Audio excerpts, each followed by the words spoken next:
తెలంగాణ వచ్చిన తర్వాత కేసీఆర్ నాయకత్వంలో వారు తెలంగాణకు ఆ రోజుల్లో కరెంట్ ఎట్లా ఉండే, ఈ రోజుల్లో కరెంట్ ఎట్లా ఉంది, మరి అప్పుడు సాగునీటిలో ఏ రకం ఉండే, సాగునీటి ఇబ్బంది ఉన్నది కాబట్టి మరి తెలంగాణ ప్రజలకు ఈ సాగునీటి సమస్య పోవాలంటే ఏ రకంగా పోవాలని ఆలోచించి మరి వారు దాదాపు ఒక సంవత్సరం పూట ఆలోచించి ఒకటే మార్గం, తెలంగాణ ప్రజలకు నీరు సాగునీరే కానీ తాగునీరే కానీ అందాలంటే ఈ ప్రాజెక్టు కాళేశ్వరం ప్రాజెక్టు దాన్ని కడితేనే అది తెలంగాణ ప్రజలకు సస్యశ్యామలవుతుందని వారు గ్రహించి వారు తెల్లందాక పొద్దాగా ఆలోచించి ఈరోజు 94,000 కోట్లతోని శ్రీరామ్ దాకా దాదాపు 200 కిలోమీటర్ దాకా రివర్స్ పంపింగ్ తెచ్చిందంటే ఇది దేశంలో కూడా ఎక్కడ దాదాపు లేదు. రివర్స్ నీళ్లు కిందికి పోతాయి కానీ మీదికి పోయే పరిస్థితి ఎక్కడ లేదు.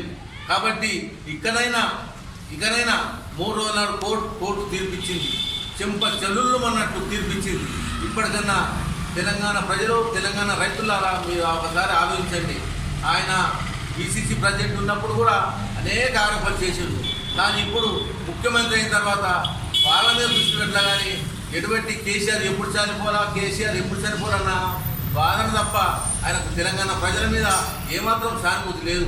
కాబట్టి మొన్న తీర్పుతోని తెలంగాణ రైతన్నలారా మీరు ఒకసారి ఆలోచించండి.